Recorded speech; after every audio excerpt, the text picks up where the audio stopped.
Good morning, everyone. So, today we are going to be continuing our discussion in audio production techniques from the previous week's lesson. So, the topic that will be discussed today is microphones. So, when we think about the flow of information from a sound source to it being heard at a endpoint, and whatever the various components in between, the first sort of technical component or technological component that will be there is a microphone. So such a microphone would be the component that is going to capture the sound signals, the sound waves, and convert it into audio signals that can be further processed and used in the systems that we are using. So today we are going to be discussing a few sort of technical, fundamental sort of technical details about microphones, and also discuss about various types of microphones and how we may be using these microphones in a practical setting.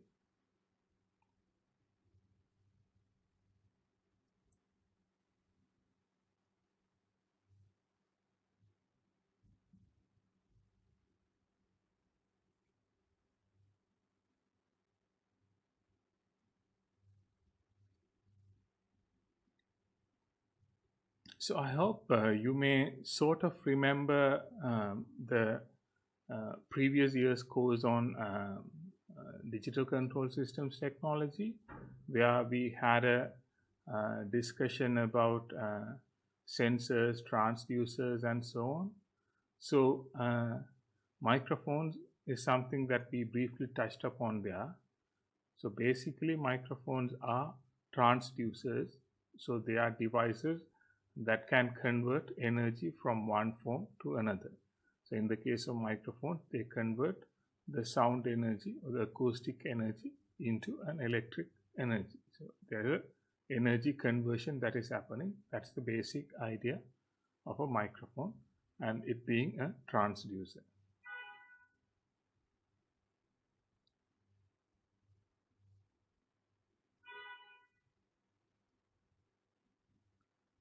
So when we think about transducers, and particularly microphones as transducers, what we are going to do is we are going to convert this energy, this sound energy that is being transferred through whatever the material that is there, into an electric signal. And the way that it is going to transfer or do the transduction is going to depend on the type of technology that is going to be used, and the way it will function can be categorized as a way of filtering. So how that happens is the particular microphone or the technology of the microphone that is used, we will discuss these a bit later on in more detail, but the main thing to understand is they are going to respond to different frequency of the sound differently. So say if we have a sound signal, say normally when we think about say audible sound, we normally talk about 20 hertz to 20,000 hertz. So that is sort of the normal range that we normally talk about when we are talking about listening or audible sound. And in that, whatever the microphone that we may use may have a particular property such that it will only it will reproduce some of the sounds and leave out some of the rest of the sound. Say for example, a particular microphone may start picking up sound well around 50, and it may stop picking up sound around 10,000. So whatever the sound signals beyond that range will be left out by the microphone. So that's why we say it acts as a filter. It is filtering out the sound and only reproducing or only capturing a part of the sound. So that is the filtering aspect of a sound signal. produced by a microphone. So what we see here in this diagram is, you may see this commonly across various microphones, or when you look up properties of microphones, this is known as a frequency response curve. A frequency response curve. So here you can see of the frequency, various frequencies, this microphone is going to be responding well to certain frequencies much better. So you can see in this range, the microphone's frequency response is pretty good because it is responding at the unity level or 0 dB level, which is acceptable level of response. Whereas if we see certain like this range here the response is slightly less, so it is increasing as the frequency increases, or even towards the end latter part we have slightly different characteristics of how it is responding, and towards the very end its response is reducing. So after a certain point it is not very responsive to the sound signal at a very higher frequency. So that is what we would call as the filtering ability or filtering aspect of a microphone, and different microphones will have different frequency responses based on the material that is used and based on how they are constructed. So one of the reasons why this happens is because how the microphone is constructed, and a key component or the key part of the microphone that is responsible for transferring the sound signal into something of an electrical nature is what we call as a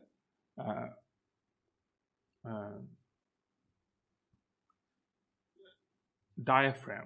So a diaphragm of a microphone is normally can be made up of any sort of a different materials, and as with any material it will respond differently to different frequencies of sound. So say if it is a plastic, for example, plastic responds to sound very differently to a metal responding to a sound.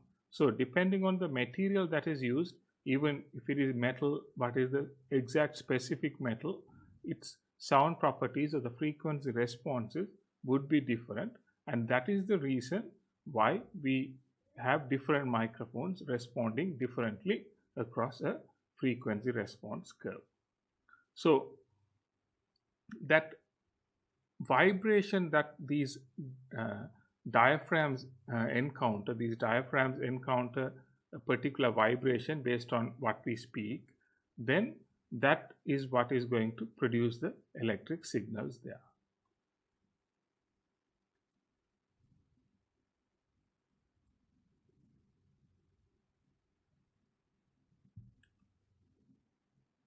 So whenever we talk about microphones, there are few properties of microphones or few specifications of microphones that we will always talk about to differentiate between different type of microphones and for different use case applications. Because say we may not use the same type of microphone for every use case. We may use different types of microphones for different use cases, and that will depend on the basic specification of those microphones. So the first one is the frequency response curve. So depending on a particular frequency response curve, we will be able to choose a microphone to mic a particular sound. Say for example, if we have a microphone that is not responding well at the lower frequencies, say at the lower frequencies our microphone is not very well responding. So say up to 100 hertz our microphone is not responding well, but our sound source is producing some sound at the range around 50 hertz. So if we want to capture that sound around 50 hertz, using a microphone that is normally responding well in this range is not useful. So we may have to think about that as well. So that is why that is an important specification of a microphone, the frequency response of a particular microphone. Then the second property that we will normally think about is what is called the transient response.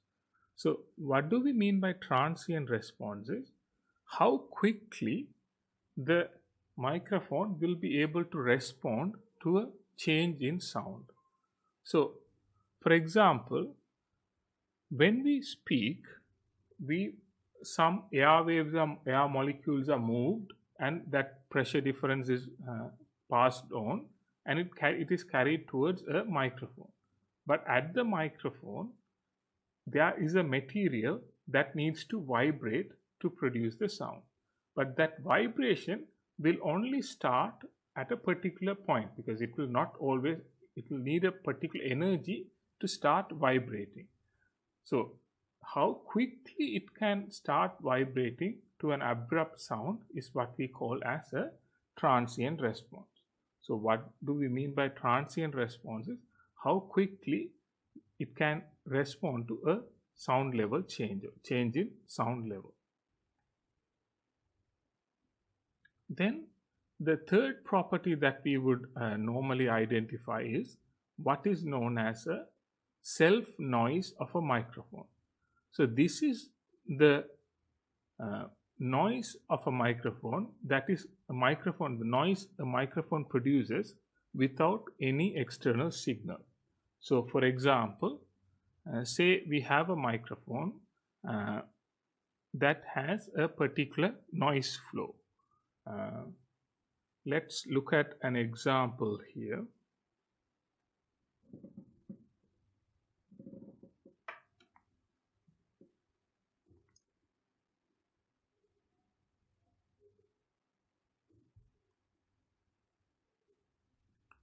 So I have this microphone here, which is a simple lavalier microphone.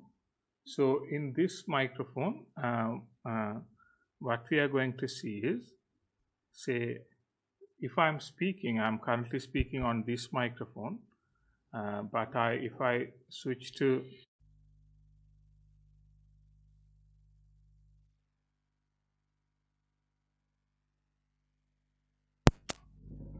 if I switch to this microphone now, so now I'm speaking on this one, you may see the sound has changed slightly, but if I increase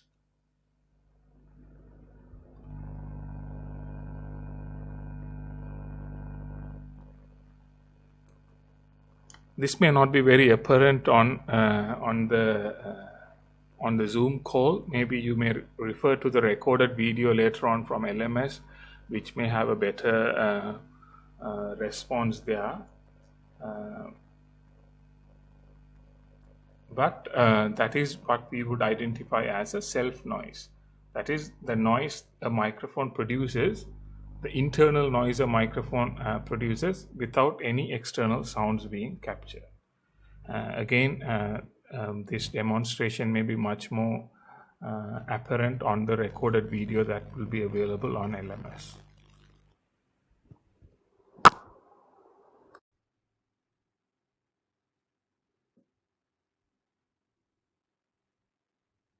So then another property that we will think about is the sensitivity of a microphone. So what do we mean by sensitivity is what is the lowest or the smallest sound the mic can respond to. So what we would normally have is, say,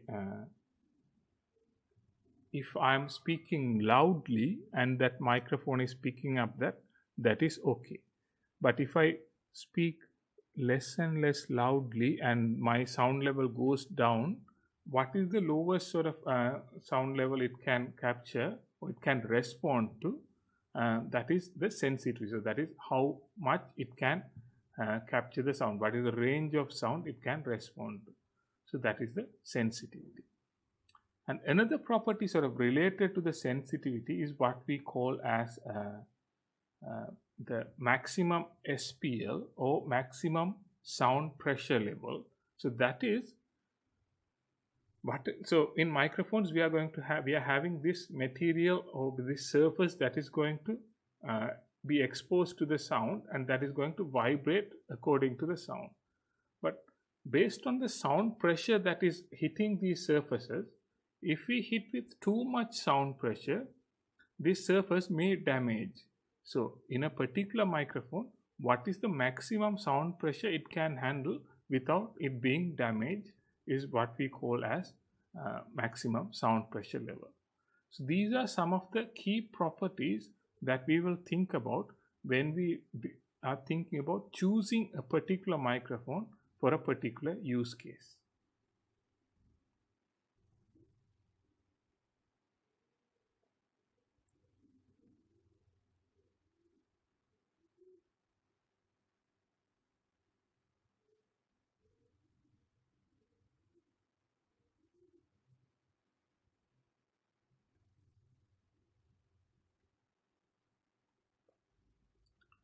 So now when we think about types of microphones and various parts that are available in a microphone, we can identify, so the main sort of component, or the main key component that can be there, is the diaphragm. So that is the one on which the sound signals are going to hit. So that is the main surface of the microphone. So then between the diaphragms, or various types of diaphragms, what we can see is we can have large or smaller diaphragms. So what we can have is we can have larger surface areas where sound can hit, or we can have smaller diaphragms where sound can fit. So say it can be like few centimeters large, like fairly big, or it can be very small. So for example, in the case of a lavalier mic, the diaphragm is much smaller because it is only this surface area that is going to be the diaphragm. Whereas on a shotgun mic like this one, the diaphragm is going to be sort of this much of an area. So different types of microphone, that surface area is going to be different.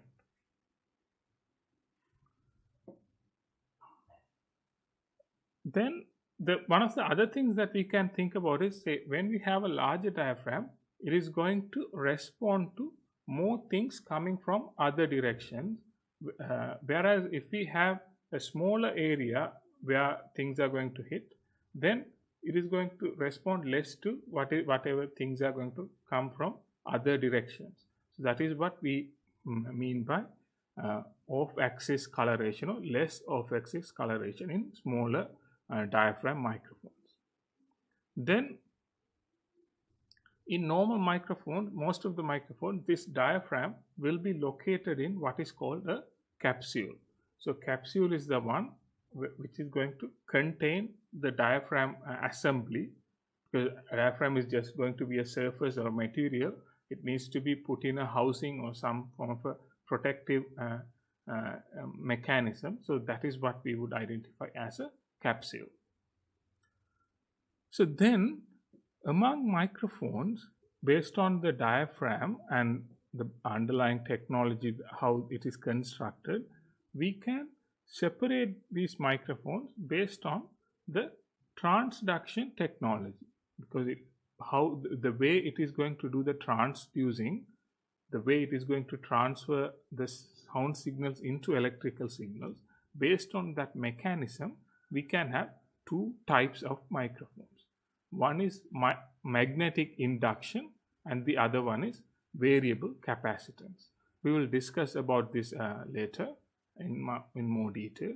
And one of the other things that you will identify is sort of common types of microphones, such as condenser microphones or dynamic microphones or even ribbon microphones, will fall into one of these two categories. Either a magnetic induction microphone, like a dynamic or a ribbon microphone, or a variable capacitance microphone like a condenser microphone.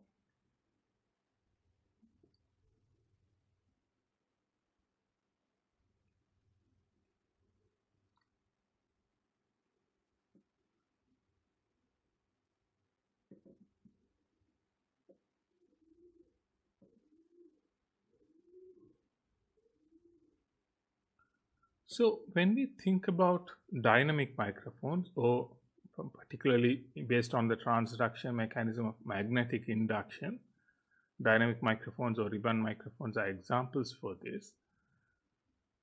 It is the way it is functioning is based on electromagnetic force, or like how it can convert this sound pressure into some form of electromagnetic, sort of using that electromagnetic force or the change in electromagnetic force, and then transferring it into a particular voltage.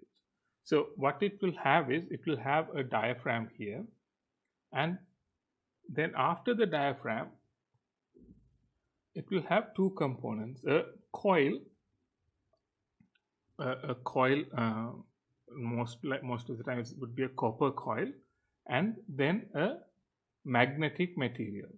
So the combination of these three, so the sound wave is going to hit the diaphragm. Then based on how the diaphragm is going to move, this coil is going to change the coil is going to move as well. Then the movement of the coil in combination with the magnetic core, this magnetic core is going to produce a electric signal. So the change in that electromagnetic field is going to produce a voltage. Then that can be further carried on if needed. There can be transformers and so on, and then amplified the rest of it. So the basic point is, there is a diaphragm, then a metallic coil, then a magnetic material. When this moves, there is a electric voltage produced there. The main point about these magnetic induction microphones is that they don't need any power, any external power for them to function. They can, without any external power being provided, they can produce a electric signal which can later on be amplified and used.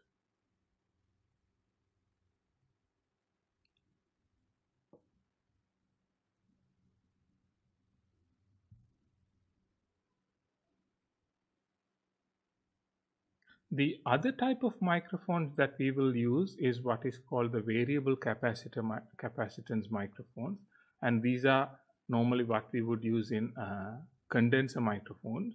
So these function based on what is called electrostatic force.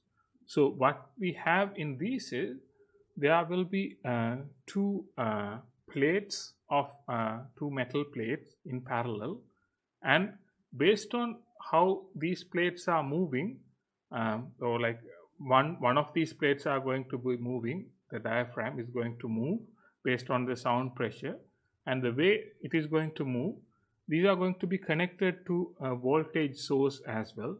Normally it is going to come from what we call as the phantom power that is provided to microphone. So somehow it needs to be given some power source, and that power source is going to charge these surfaces, and then how it is going to move is going to create a change in that that charges that is there, and that is going to produce a very small output of voltage. Then it will normally need to be amplified after that. So that is one of the reasons most of the condenser microphones will also have to have some level of self-amplification circuitry. It is not a must, but in normal sort of professional applications, most of the condenser microphones that we will use will have some of these constructions included.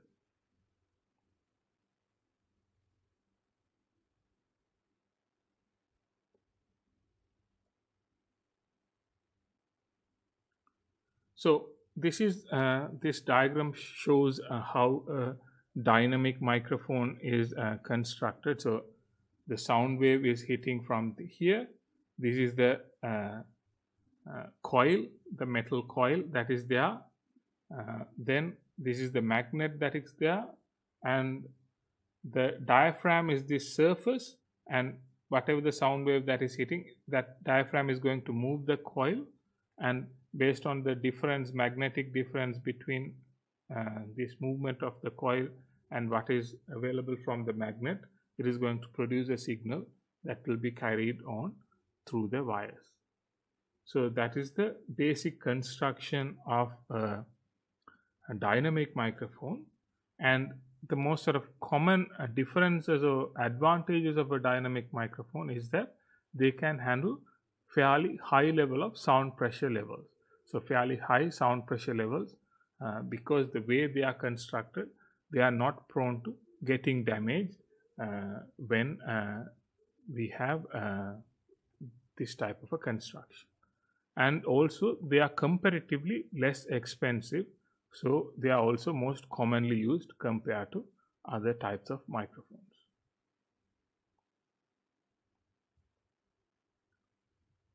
The main sort of commonalities that we may see with these dynamic microphones is that their sound response or their frequency response is not that great or not that wide, such that they don't respond well at higher frequencies. They respond well or fairly okay at lower frequencies, but at very higher frequencies, their response is not that great. And because of that, the application that we can use them will also be limited. So if you want to capture something that has fairly high level, higher frequency sounds, we may not use a dynamic microphone. We may only use we may have to use some other type of a microphone. So in normal practice, we may use these dynamic microphones in sort of close miking situations, like as vocal microphones or singing microphones for speaking, or even miking certain type of instruments. We would use dynamic microphones.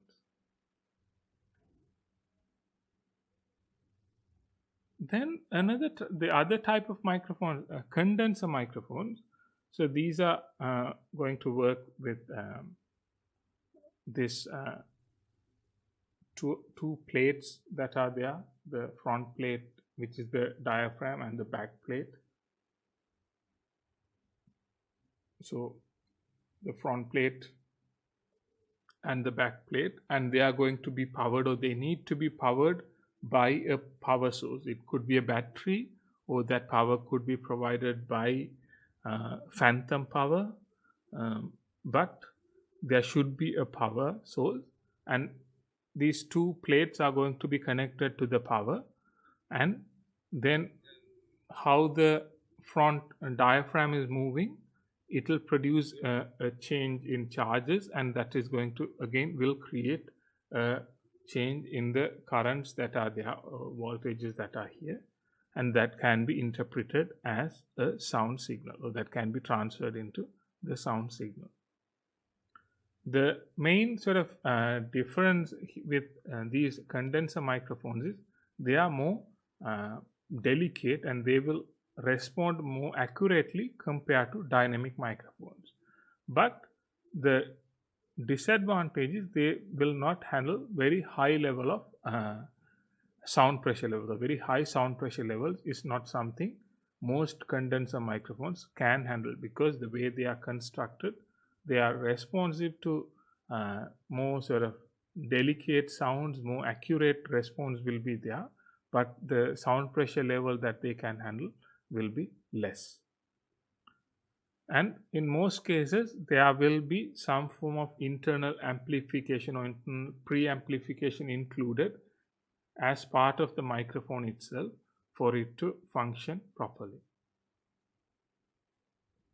So compared to dynamic microphones, most condenser microphones will have less coloration. So what we mean by that is they have less, they impact less based on the frequency of the sound, so they capture more fuller sound or more range of sound, so compared to dynamic microphones. And they will also be able to pick up very sort of lighter sounds to fairly higher levels of sounds, so like smaller sound differences, so coming from voices or even coming from certain instruments. Condenser microphones may be able to better capture the sound or more accurately capture the sound. So they are more commonly used in recording studio applications. So they are not so much used in live environments or live sound enforcement environments, but more so in studio applications. Doesn't mean they can't be used in other environments, but they are most commonly used in studio applications.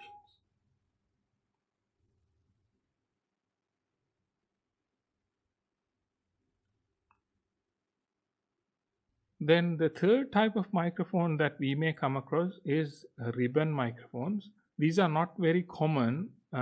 You may not commonly come across these except for certain recording applications in studio environments.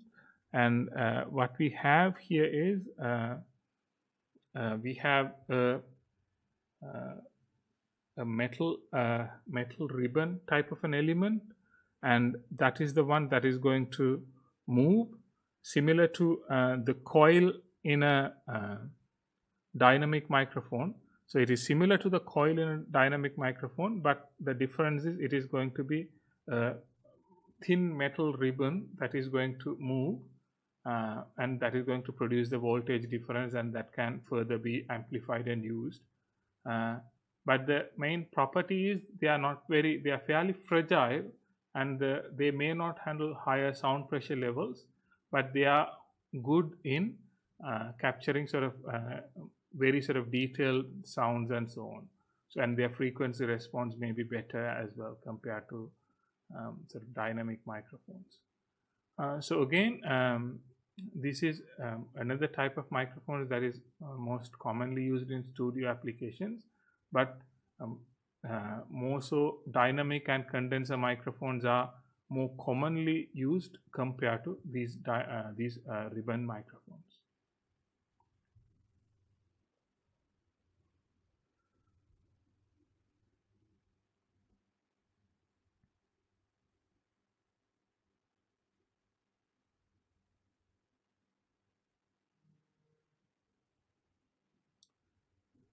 Then when we talk about microphones, another property of microphones that we will talk about is what is called the directional response. So that is, say if there is a microphone that is pointed this way, and normally sound waves are expected to hit in this direction, then what are the other directions sound can hit and how it will respond to that? So that is what we call as the directional response, because most microphones will be more sensitive in one direction and less sensitive in other direction. So that based on the type of the microphone, they will have a property about in which direction they are most sensitive. And this is what we call as the polar pattern or pickup pattern of a microphone. And in most common cases, the most responsive part, or the part that is will respond much better, will be the front part of the microphone. So that is the front side of the microphone. Then we will talk about off axis. So when we go around the microphone, we will identify what is known as the off axis of the microphone, and it will have different responses around that off axis. Say for example, let's see that through a demonstration as well.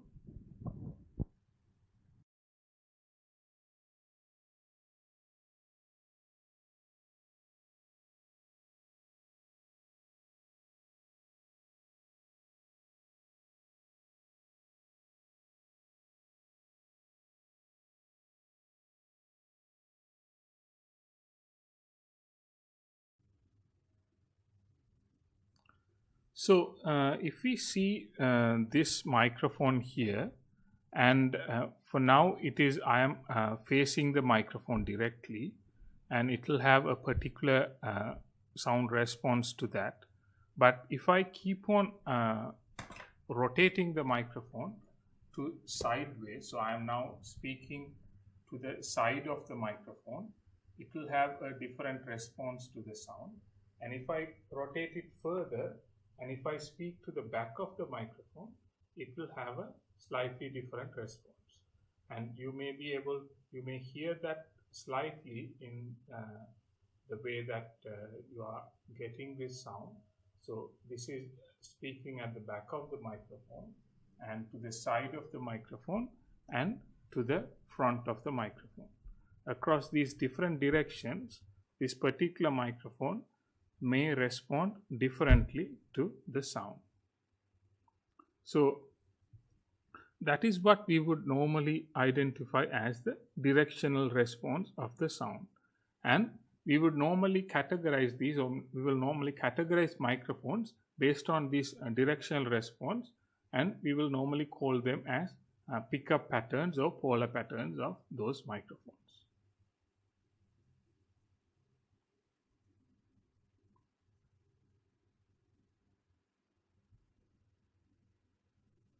And one of the other things that you may see is this directional response, or they are the most sensitive part of the microphone.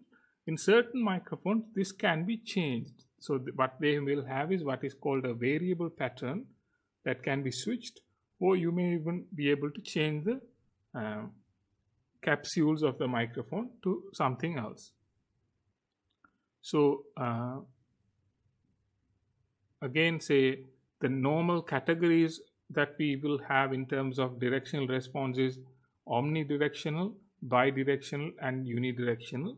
We will discuss about these in a bit more detail, and we will normally have a particular polar pattern graph to show these things. So you may normally find these also as key properties of microphones when you are choosing a microphone, because depending on the sound source you are capturing, you may want to choose a more suitable microphone for that particular application.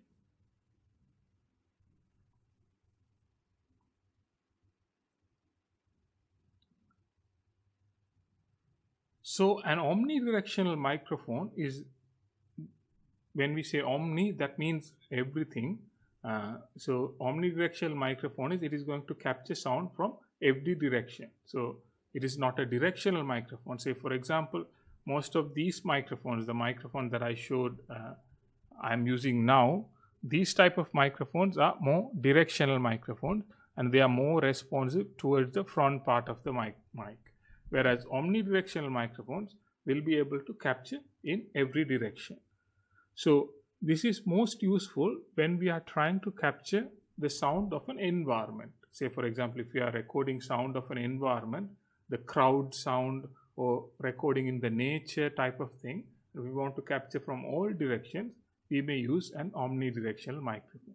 So the main thing is these are not directional. They are not capturing from a particular direction. They are capturing from every direction. And they don't have proximity effect, which is the difference of sound when we are speaking closer or farther away. We will discuss about that a little bit later as well. Then unidirectional microphones are microphones that have normally a primary direction on which they will capture sound. So we will have what is called a cardioid pattern, which is like a heart. So that is why we call it a cardioid pattern. And we have what is called a supercardioid, which is this one, which have a much narrower space compared to cardioid pattern. So, but both of these are mainly capturing from the front part of the microphone, and most of the time they will capture, say cardioid will have a bit more angle of attack compared to supercardioid. So that's why supercardioid microphones will be most commonly encountered in shotgun microphones, or microphones that are capturing sound from a very particular direction. So that is again we may choose these microphones when we want to have a particular application.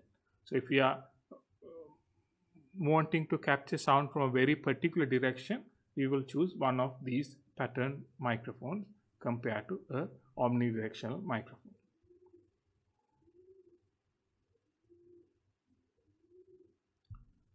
Then the third category of microphone or the directional response that we can have is what is called a bidirectional microphone. So what they have is they capture from both directions, the front and the back, but they capture or they reject sound from the sides. So they will reject sounds from both sides, but you can capture from the front and back of the microphone. So they may be useful in capturing sound from two sides of a sound source. So say if two people are talking from two sides, you can have a bidirectional microphone and they can stand in both sides and they can speak at that microphone. It will respond accordingly. So most of the time these are most commonly encountered with ribbon microphones. These bidirectional microphones are most commonly encountered as ribbon microphones. But again, these are again not some of the commonly encountered microphones, but they have a use case if needed because they can capture sound in two opposite directions.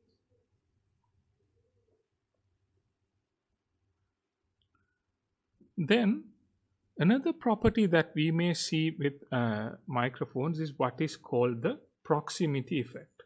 So what do we get from proximity effect is,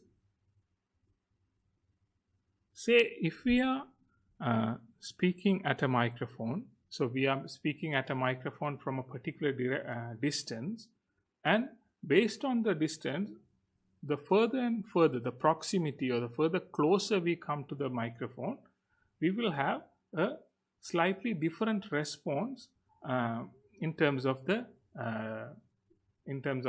how it is going to respond. The diaphragm is going to respond. The reason is these microphones, their diaphragm is going to receive sound signal when we are speaking at it. So when we are speaking, sound signal is coming. But when we speak much closer and closer, more and more sound signal is going to hitting, because like say based on what we looked at this inverse square law when we are talking about sound pressure levels going further and further down. So when we are much closer, more sound energy is going to go to the diaphragm and it is going to vibrate much more, and it may respond much more at a lower frequency range. Say for example, in this microphone, if I am speaking from this distance, you will hear my voice in a particular manner, whereas if I go and speak at this distance, you may hear my voice slightly differently. There may be a slight difference in the bass level of the sound you hear from here compared to the bass level of the sound you may hear from here, from this distance. So this is about say about 20 centimeters, and here if I go like 2 centimeters in between the mic and me, the sound will be different. So that is what we would call as a proximity effect. And sometimes this proximity effect is not desirable because like it unnecessarily amplifies or accentuates the bass sounds. But these are commonly used, or commonly you may encounter this with people you are doing who are doing announcing, or like in radio for example.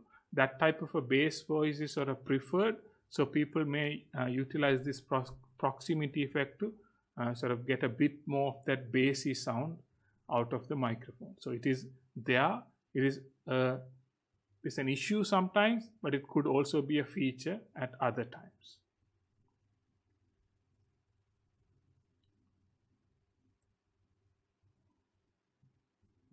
Then another thing that we will when we are thinking about microphones is we will think about whether we want to use stereo or mono microphones. So what do we have is, say if our sound source is a single point sound source. Say for example, when I'm speaking, the sound is just going to come out of my mouth. It is almost like a single point sound source. So if a mic can just directly point to my mouth, that would be enough to capture the necessary sounds related to that, related to speaking. Whereas certain instruments, for example, certain large instruments like a piano or like certain larger percussion instruments like xylophone, that type of a thing, which are much larger, and if you place a microphone at a particular point and on the other side it may have a different sound. So say if I am playing some sound at this side, and if the microphone is much closer to here, the sound will be heard much differently at both ends. So we may have to have two microphones capturing at that area. So that may be a case where we may want to capture stereo sound. Sometimes other cases, in most other cases, it may be okay to capture only the mono sound. So if it is like if you are miking a single drum or like certain other instruments, mostly like string instruments like violins and so on, these we can only mic with a single microphone.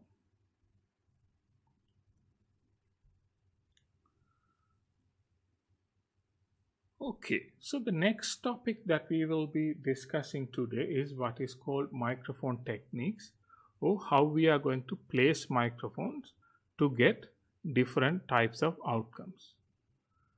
So the main thing to remember is, in most cases, especially monophonic, so mono sound captures, we would want to capture them closer to the source, because it is a single sound source. The sound is coming from a single point of source. We can directly go and capture the sound much closer to that source.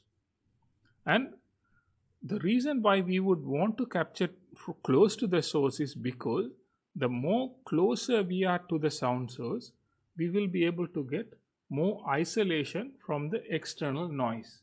Say for example, if I speak closer to the microphone, my voice would be much more hitting the diaphragm compared to every other noise coming from the environment. But if I am standing further back and speaking, my voice and some other noise from the environment will also hit the diaphragm at a fairly similar rate. So that's why we would prefer to go closer to the sound source and capture as close as we can possibly go. And that close capture will also remove any reflections of sound that may come. So again, if I go much closer, my sound will be more prominent, and anything that is coming from other places will be less prominent. So again, we can reduce these other sounds as well. The disadvantage with closeness is what we discussed in terms of proximity effect. One is when we go closer, it may respond much better to bass frequency. It may respond more around bass frequency, which may not be desirable. And the other problems is, if I speak much more closely, I may be hitting the microphone, and because I'm hitting the microphone, you may have this disturbance or like this distortion of sound. So if I speak closer, you may hear more distorted sound compared to the normal case. So based on that, we will have to place the microphone at a suitable distance from the sound source. So again, based on these things, we will decide what is the type of microphone and where we are going to place the particular microphone.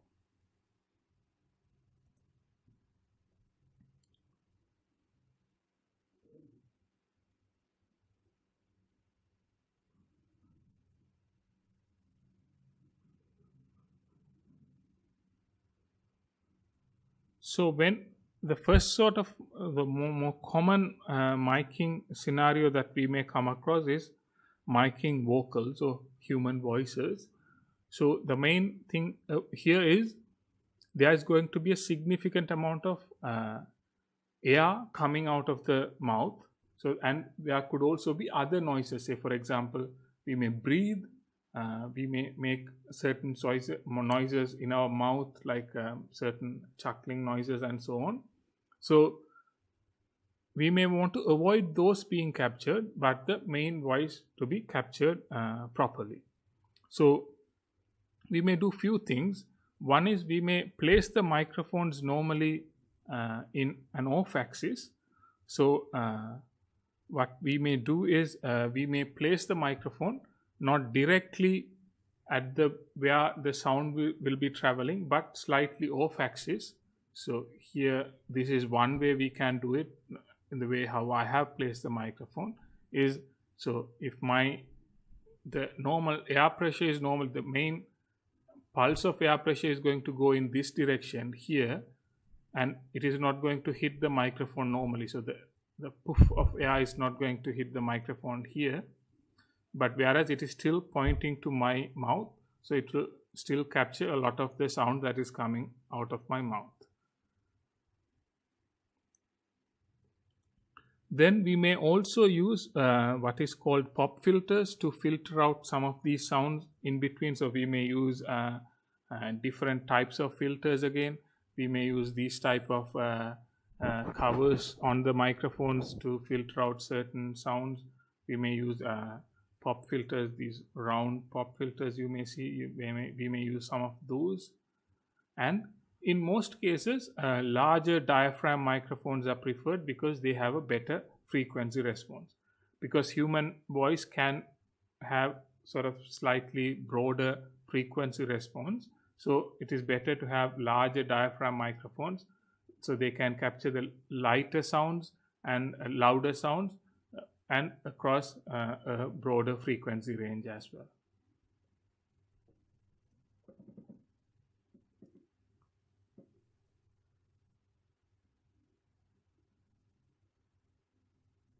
Then, for example, we will look at few other examples of how we can mic different things. This is something that you will have to learn on your own as well, figure out how to mic different things, but we will cover some of the basics. Say, for example, if we think about miking string instruments like a violin, for example, we may want to again have the microphones fairly close as possible, and we may want to point the microphone or the diaphragm towards the sound hole of that particular instrument, like a guitar or a violin or whatever, the sound hole from where the sound is going to come out. We will place that microphone towards that point. And in most cases, we will prefer to again use larger diaphragm microphones for this purpose as well. And one of the other thing that we may do is, in certain situations, we may want to use what is called stereo microphones or stereo microphone techniques. So again, we may use stereo to create depth or distance. So if we only have a single microphone, we may not be able to produce what is called the distance or depth. It is like the three-dimensional vision. If we only hear from 2 ears, we may be able to preserve the distance as to which is farther and which is closer. So, or in which direction the sound is coming and so on. So, there is some reason why we may want to use stereo sounds, and sometimes also the nature of sound capture we are using, we may have to use stereo sounds. So again, we will use 2 microphones for these purposes, and we can place these 2 microphones in a number of configurations, and based on that we can get slightly different outcomes. So the first configuration that we will normally use is what is called a XY configuration. So what we have here is the 2 microphones, the 2 diaphragms of the microphones are kept at the same point or around the same point at a 90-degree angle. So these 2 diaphragms will be kept at 90-degree angles, and they are going to capture in these 2 directions. So they will be pointed at 2 directions, but still stereo. But The reason why we want to have them in the same point is that the sound is going to hit them even from both direction at the same time. So there are no issues in terms of polarity issues and so on, phase out of phase issues and so on. So this is one type of miking technique that we may use when we want to capture stereo sounds, but this is more used in sort of close miking situations rather than capturing broader environments, because they are more suited for closer miking situations. Whereas another application that we may have is what is called ORTF configuration. So this has a particular way it needs to be set up. So we have to have two cardioid microphones, and their diaphragms need to be at 17 centimeter distance, and the angle should be 110 degrees. So that is a very specific way we need to configure two microphones in a ORTF configuration. So this is more trying to mimic how the human ears are set up. So normally human ears, sort of average distance between the human ears is assumed to be like 17 centimeters. That's why that's 17 centimeters, and that direction is also considering how the human ear is normally perceiving sound. So this is about that, getting a sound reproduced similar to how someone would hear that. So this is more suited to capturing, for example, environments such as a concert hall or something, but the main issue is you need to have a proper acoustically treated environment, otherwise you will capture a lot of environment noise and reflections and so on. So if it is in a properly treated concert hall or similar environment, you may be able to capture the broader sound similar to how a human would listen to that sound. Another configuration that we may have for stereo configuration is what is called a AB or spaced pair. So here what we have is two microphones at a particular distance. So that's all we do. It is a fairly simple technique. But other than that, it is mainly because it doesn't have a lot of proper stereo, it will not have a proper stereo image compared to other approaches, but it is more, it may be used more close to how we may want to mic, say, speakers, or we may want to capture acoustic instruments like an acoustic guitar. We may use this type of a stereo miking configuration, but in most other cases we may not use this because this doesn't have a proper stereo image as a result.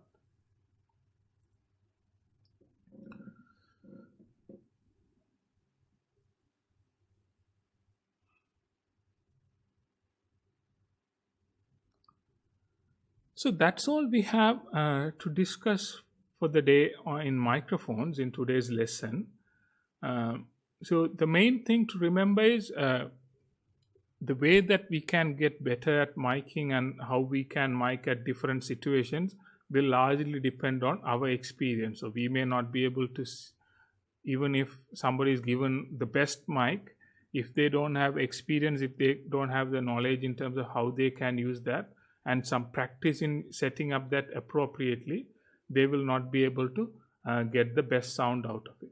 So the way that we would use is we would try, practice, and then listen back to the recorded sound, and then again refine our technique to get better sound at the end. So we have to think about, for example, what is the environment we are in, what is the sound source and how it is producing the sound, are there reflections and from which directions the reflections are coming, are there particular properties of the sound, like the vocals may have certain properties, frequency responses compared to an instrument. So all these things have to be considered. Then a particular mic will be chosen, and then you will have to practice miking placements and directions and so on to get the best sound that you can get. So in summary, microphones are the first point in converting sound into an audio signal and then further processing. And the way the microphone captures is going to permanently define what can happen later on, because it is going to create the first representation. So if the microphone doesn't capture the sound properly, whatever that we do later on may not be useful. So the microphone has to do it properly at the very beginning. And then we have to think about what is the type of microphone, where we are placing the microphone, and in what environment we are using a microphone.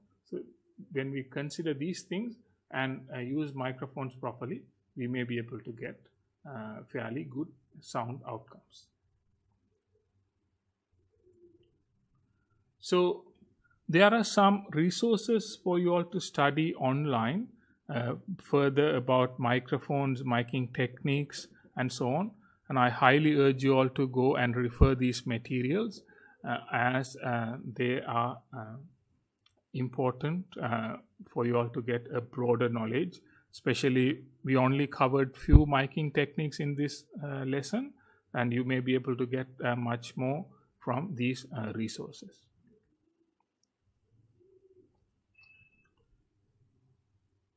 And now you have another class project to do with microphones. But with the given the current context of learning from home, I have what I want you all to do is use the microphone in your mobile phone. So you will use a free sound recording app on your mobile phone, or if you have a microphone like a headset or something, you can use that microphone as well. And then I want you all to record these 4 different sounds. So I want you all to record some individuals speaking, like speaking or singing, maybe a group of people speaking, because this is all about where you are going to place these microphones to get good sounds in that situation. And Foley sounds is what we mean by sound effects, or like an opening of a door, closing of a door, or environment sounds like birds and trees and that type of a sound. So I want you all to record these 4 different types of sounds, and then but do it in a manner that it is a creative project. So something that like especially in this context that you can do is maybe you can annoy your parents and maybe interview them about your family history. If you have grandparents, you can interview them about some family history, talk to them about some, like say your village or something. So do something like that, something creative, like about 4 to 6 minutes, a discussion. Maybe if you are singing, if you are good in singing, do that, something like that, but include different types of sounds and then combine them all into a sound project, sort of a multi-layered, so whatever sound project that you like to do, you can do that, and then upload that onto LMS. But one thing we can do is, if you need a practical sort of show and tell kind of a way of demonstrating this, we can organize a separate practical session where I can show you how we may be able to do some of these things, and also some basic editing on a software, on a digital audio workstation. We can do that as well. But if you need something like that, please let me know, and we can organize a time for that. So are there any questions on this? Also, we will do a practical session also. Oh, okay, sure. So we will do a practical session. So we will maybe we can do it. If possible, we will find a free time this week, or if not, we will do it at the after the next week's lecture. So if there's nothing else, we will conclude for the day, and as I said, try practicing with, say, maybe you can start with downloading a sound recording app onto your phones or on the computer that you use, and then try something for now.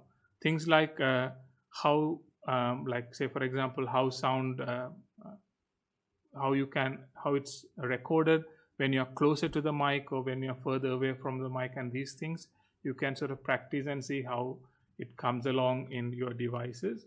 And then we can have a practical session later on, and we will continue the lecture series as usual. So thank you for joining on the lesson today, and those who have not joined, you will be getting this on LMS, and if you have any questions, as always, you can ask on LMS or contact me directly. And until next time, thank you. Bye.